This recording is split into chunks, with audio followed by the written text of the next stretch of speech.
you would be so kind as to turn to page 543. I will set the tone for today's sermon by reading from the prophet Jeremiah. As we're reading this together, I want to highlight one quick thought.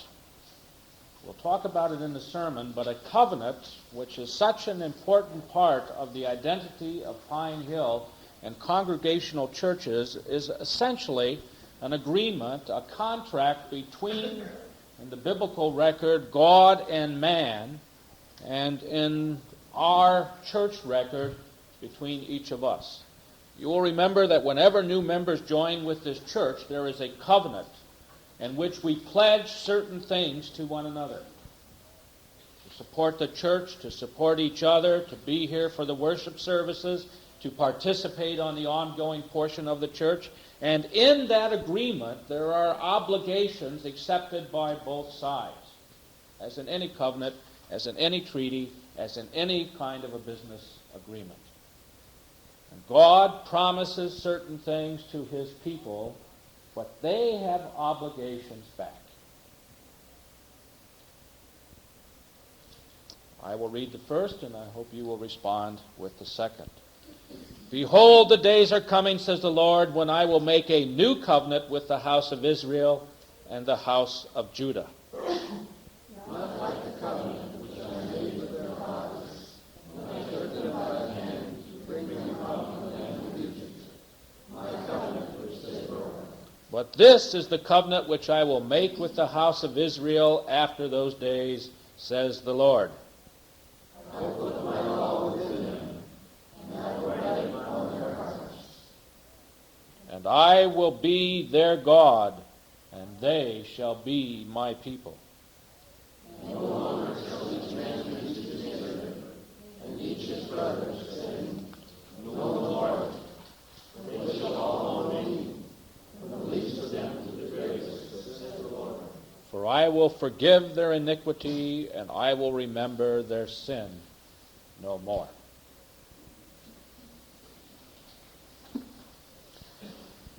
We talked briefly before about the Christmas Eve party, and New Year's Eve party, and one of the things that has traditionally bothered me about New Year's Eve is that it's a time when people, having had too much of the wrong kinds of spirits, make pledges for the new year and then laughingly plan to break them the next morning. And I think within the religious tradition, whether it be the Happy New Year of the Jewish calendar, which is in our September, or perhaps Christmas, there is a need for each and every one of us to pause, not in a secular sense, but in a religious sense, to understand where we are, where we're going, and what kinds of things are important to us. These past couple of 3 weeks have been extremely creative weeks for me within myself. I reflect on it aloud only because you've been such an active participant in so many portions of it, but also because I think each one of us goes through it.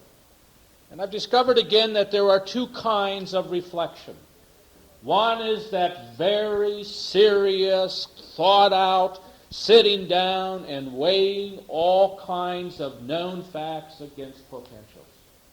It is a conscious reflection, one which I think each one of us needs to go through not only periodically, but almost daily. Where am I as of this day, and who am I in terms of my relationships with others, and where do I seem to be heading, and how do I make today and its hours valuable and useful? That's conscious. There's a second reflection which reaches out, and it's one I've been through this past week, and grabs things and holds on to them unconsciously until suddenly a great number of these things pile in, and there becomes almost an awakening of some directions, some purpose, some goals, some ideas that have been part of your existence but not clearly spelled out. It's Christmas. And it's the idea of Christmas that forces me, along with the idea of last week's meeting, where there was a review, for those of you who weren't here, of our entire church program, and of my relationship and how I spend my time and how we spend our efforts together. An open, complete, healthy discussion of all angles and all considerations between those who were concerned. It's a time of reflection. For if Jeremiah is right, as we gather as Christians at this time of the year, we have to reflect upon the broken covenants that we've made with God and the opportunity for a new covenant. And I would like to suggest as we do that together briefly that there are three things that are extremely important. The first is a re-examination of where we are, individually, collectively, as families, whatever it is. There's nothing worse than the unexamined life. During the course of this week, sitting in a doctor's office, I read in the October 16th issue of Time magazine the story of Muncie, Indiana. Now, I have close ties with Muncie. 3 of my children live there. So I know a little bit about the town as they reflect week after week, as they reflect when they visit with us, as I've kind of had an interest. And Dave Welcome came from Muncie. That'll help some of you focus Muncie, Indiana. The most normal town in mid-America.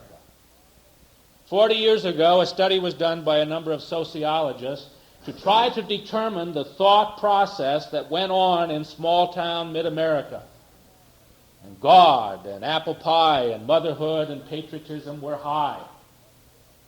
40 years later, high school students did not vary more than 1 to 2 percentage points of where their parents and sometimes grandparents had been 40 years ago. They still held that God and motherhood and country and flag and patriotism and apple pie were basic. They espoused the beliefs. But a very interesting thing, not to my knowledge pointed out adequately, was that while they espoused the beliefs of their parents, they did not accept them in their own lives. There was an unexamined concept that these were good and wholesome things. But in terms of the living relationship, they paid very little attention to what was being said. And as I sat there and finished the article and was reflecting on my kids and their existence and our relationship together and was thinking about all of this, I couldn't help but think how often we as a church are in the same boat. There are creedal statements which we could make very easily, even a, quote, non-creedal church like Pine Hill. We can sit down and spell out all kinds of things that we believe and hold to be true. We can talk about the concept of peace among people of goodwill. We can say that we are here to love one another, to share with one another, to give with one another. We can espouse all of the views that are such an essential part of our faith, and then go on out and live a totally different life. For there is a failure too often in our re-examination to examine the difference between the goals we seek to reach and the eternal internal efforts that are necessary to get there. Knowledge becomes real only when it's used. When it becomes part of our system. There are people who read books because it kills time, not because they learn anything from it. All students do that. How many times, every one of you have done this? You've suddenly gone through 15 pages of a book, but you don't remember a single thing there. You've been turning pages. Your mind's been elsewhere, smiling. Yeah, I do that all the time. Then I got to go back and start all over. And usually when I do that, then I concentrate so much on concentrating, I turn the same 15 pages but don't read anything again. Because my effort is to remember and concentrate.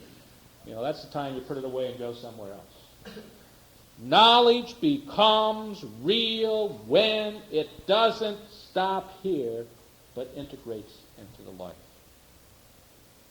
So when you look at the kids in Muncie, on one hand, they'll fight about the existence of God, but you can use dope and that has no relationship to that. On one hand, they'll say, one shall not steal, but we recognize that stealing goes on and who cares about it. they any different than we are? How many times does our own self-examination, as we look at it, fall into the paths of saying what we ought to say and feeling good about that, and not in the paths of changing our lives to live, to know what was true? So as we begin with a new covenant in Jeremiah's sense, where in the biblical tradition it is written on the heart, which is much more than intellectual knowledge, but is at the core and the center of our own existence. It's not just plain poetry. I love you with the bottom of my heart, I don't know what's wrong with the top part, and I guess that does ring much better than I love you from the bottom of my liver or my kidneys or something like that. But it's not just poetry in the Bible. The biblical understanding of life is an integration of God into life, of rightness into life, of living into life, and to proclaim in the intellectual sense and not to proclaim in the living sense would be an abomination before God. Your actions speak louder than your words is a perfect understanding of the Bible. And therefore, I want to see in my own life how I live, not how I preach.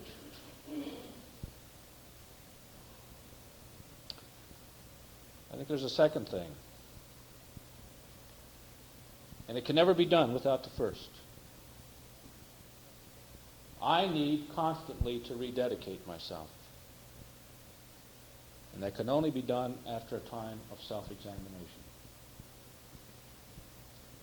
It's amazing how things catch you, and then years later, they become popular. Christy and I talked about it today. We are now going to recognize as a nation the People's Republic of China and disrecognize Taiwan. I don't want to get into the politics of it, please. Don't ask me, because I don't understand a lot of this. But I reflected on it 9 years ago, riding on a train in Germany, in a compartment with a young black man who was preparing to work to bring the British government into the common market. He was an economist traveling all over Europe, meeting and negotiating. And this was at the time of the ping-pong diplomacy. And I said to him, I don't quite understand what's happening there. And he chuckled and he said, after we'd been talking for about 4.5, 5 hours, we just struck up and talked about all kinds of things. He said, I'm amazed at how naive you are about this. You're talking as though this is going to be a political decision. I said, isn't it? He said, no. Do you know how many aspirin 800 million people will use? And I kind of looked at him and I said, what? 800 million people. He said, China is the last great business frontier for America. It has nothing to do with politics. And if you read the opening statement of the Free Press today, if each Chinese person eats one piece of bread from America, right?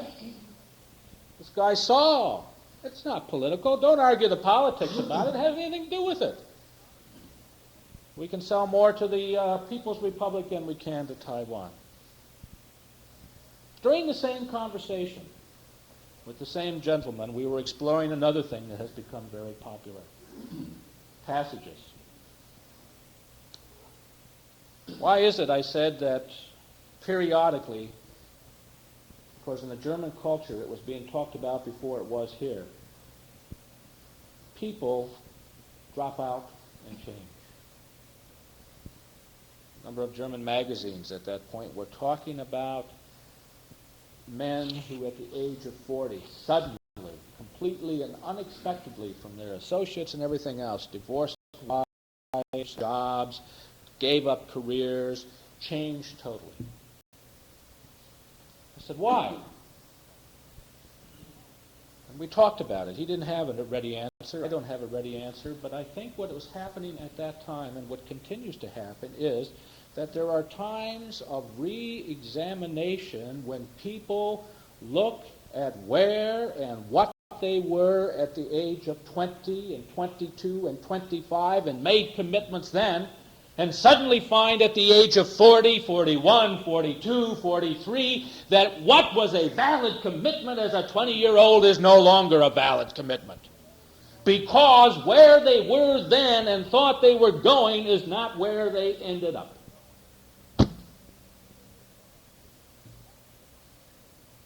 And they had the option. We'll talk about the other side of it, how you avoid the real crisis. They had the option suddenly of saying, either I continue the fallacious life I am living, where I do nothing that I want to do, where my job is not what I want, where my creative activities are not what I want, where my family is not where I want, or where I can share with them, or they break. The examples of where suddenly they just split out shock all of us, and yet it's becoming more and more understandable.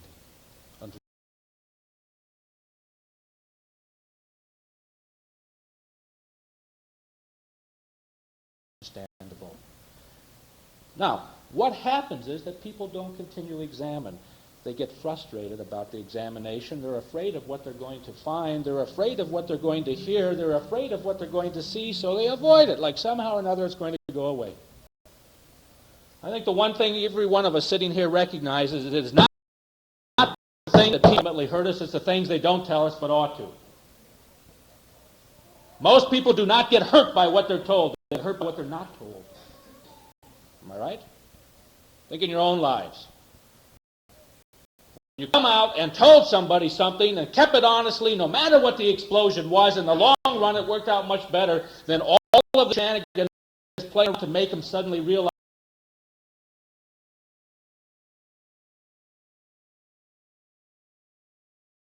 for themselves so that they wouldn't blame you for it. And the only way that as we go through this period of new beginnings and new dedication and a really understand covenant with ourselves and one another is to recognize that every stage of the game we have to make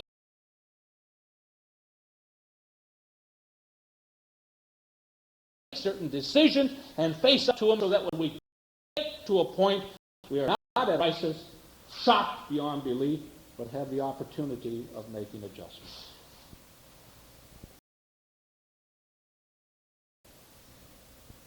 For some people, they're going exactly where they want to be going. Praise the Lord. For some people, they're going in the general direction. They need to get more specific. That's the re-examination. For some, they need to make major changes.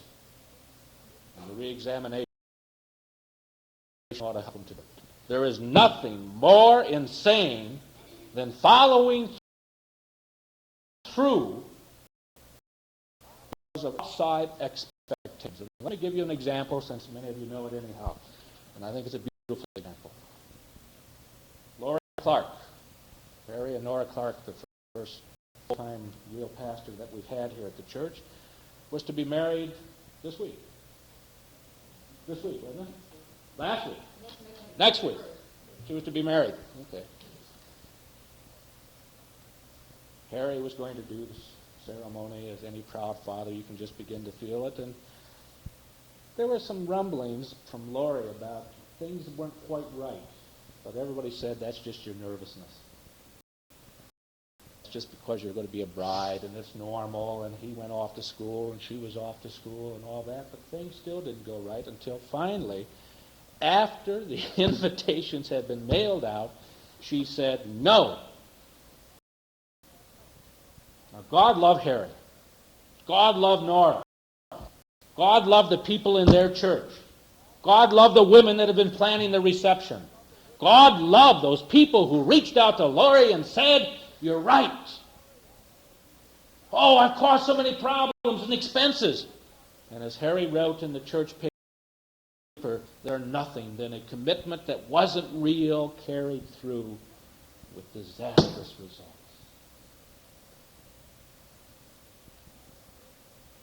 I think part of our examination and our rededication is to know where we are, where we're going, and what is a valid commitment and what is not a valid commitment.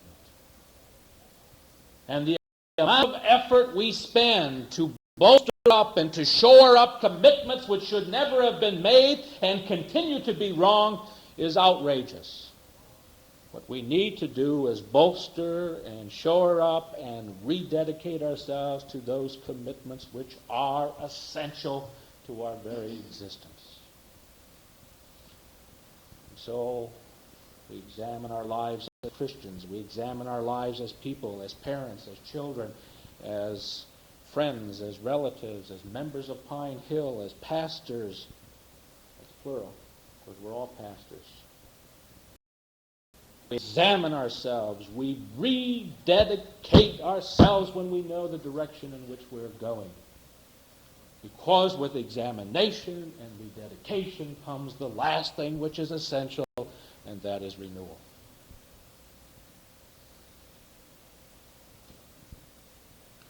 What's the essential part of renewal? Renewal is being at peace with yourself and going forward to do what has to be done. I sat here yesterday talking with a young couple. They're very young. They're going to get married. I tried to help them to understand that as a very young couple going to get married, that the fun and the excitement of each other and of marriage and all is important, but that they had to look beyond. That they needed to recognize that the renewing strength of a marriage was not enough to build a life on. Now that might sound a little strange.